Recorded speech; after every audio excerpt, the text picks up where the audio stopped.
Hey guys, welcome to my channel. আমি মনোজার। এইভাবে এখন ভিডিওটা বানাতে হচ্ছে, কি করবো ভাই, পাওয়ার কাট হয়ে গিয়ে পুরো মুষলধারে বৃষ্টি হচ্ছে।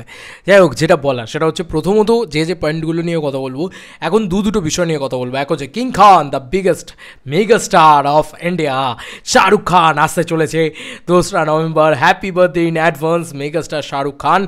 এবার এই শাহরুখ খান তিনি আসছেন, শুধু তাই নয়, কিং নিয়ে আসছেন, কিংয়ের টিজার নিয়ে আসছে, অ্যানাউন্সমেন্ট টিজার নিয়ে আসছে। তার কিন্তু ইউএস সার্টিফিকেশন হয়ে গিয়েছে, তো সেইটা আমি অলরেডি পেলাম। সেটা আমার মনে হলো যে তোমাদের সাথে এক্ষুনি শেয়ার করা উচিত। ব্যাপক একটা জিনিস হয়েছে আর কি শাহরুখ খানের পুরো বিষয়টার সাথে। তো আমি অবভিয়াসলি এটা যেটা দেখতে পেলাম সেটা তোমাদের সাথে শেয়ার করি প্রথমে, তারপরে জিদ্দার আপডেটটা দিচ্ছি। কিং, দ্য কিং, এই কিং টিজার কিন্তু অলরেডি, অ্যানাউন্সমেন্ট টিজার কিন্তু already, glimpses certified UA by CBFC, duration 1 minute 13 second. Yes বন্ধুরা, শাহরুখ খানের কিং, দ্য কিং, সেই কিংয়ের অলরেডি সার্টিফিকেশন হয়ে গিয়েছে সিবিএফসির দ্বারা, এবং সেখানে 1 মিনিট 13 সেকেন্ডের ডিউরেশন আমরা দেখতে পেতে চলেছি। 2রা নভেম্বর এটা আসবে, সকাল 11টার সময় আই হোপ চলে আসবে। শাহরুখ খান বলে কথা, ইন্ডিয়ার বিগেস্ট সুপারস্টার, ইন্ডিয়ার বিগেস্ট নাম। এবং ভাই, উনি ওনার নামের পাশে বিগেস্ট সুপারস্টার, বিগেস্ট মেগাস্টার এসব লাগায় না, ওনার কিছু যায় আসে না, ঠিক আছে? উনি গ্লোবাল সুপারস্টার। তো শাহরুখ খান আসতে চলেছে, এর থেকে বড় আনন্দের আর কিছু হতে পারে না আমাদের প্রত্যেকটা মানুষের কাছে।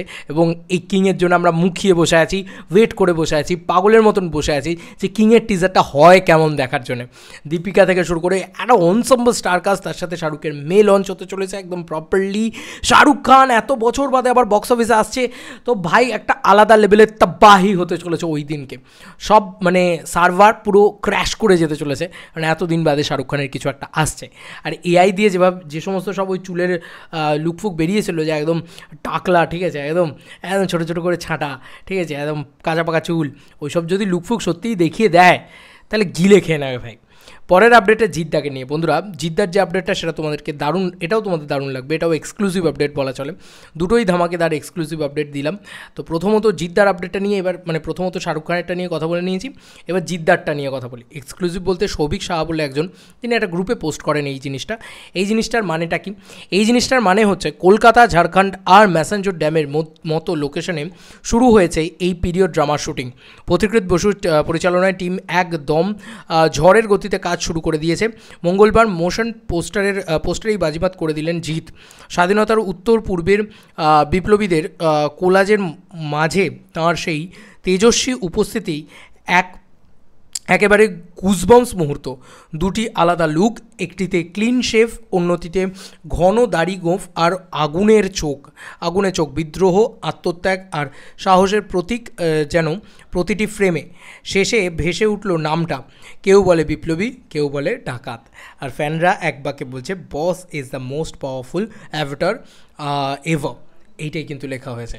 এবার এখানে এক্সক্লুসিভ আপডেট যেটা আছে জিদ্দাকে নিয়ে, সেটা হচ্ছে যে কলকাতা, ঝাড়খণ্ড আর ম্যাসেঞ্জর ড্যামের লোকেশনে শুরু হয়েছে পিরিয়ড ড্রামার শুটিং। তার মানে কলকাতা, ম্যাসেঞ্জর ড্যাম এবং ঝাড়খণ্ড, এই লোকেশনগুলোতে কিন্তু অলরেডি শুটিং চলছে। তো কলকাতায় শুটিং চলাটা কোনো বড় ব্যাপার নয়, সেটা আমরা এত মানে সেটাকে নিয়ে এত তামঝামো করি না।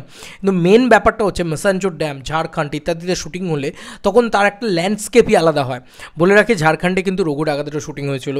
তো এরকম ধরনের বড় ছবি যখনই হয় না, তখন এই ধরনের লোকেশনগুলোকে বেছে নেওয়া হয়, এবং সেগুলো দেখতেও অ্যাকচুয়ালিতে ভিজুয়ালি ট্রিট দেয় আমাদেরকে। তো এই দুটো আপডেট ছিল ধামাকেদার আপডেট। একটা megastar Shahrukh Khan, the India's biggest superstar, and আমাদের টলিউডের one of the biggest superstar জিদ্দাকে নিয়েও একটা আপডেট ছিল। তো দুটো আপডেটই আমার মনে হয় এক্সক্লুসিভ, আর যদি না হয় তাহলে অবশ্যই জানিও কমেন্ট সেকশনে সেটাও। আর কেমন লাগলো এই ভিডিওটা অবশ্যই জানিও। চলো বন্ধুরা, নতুন কোনো ভিডিওতে দেখা হবে, বাই।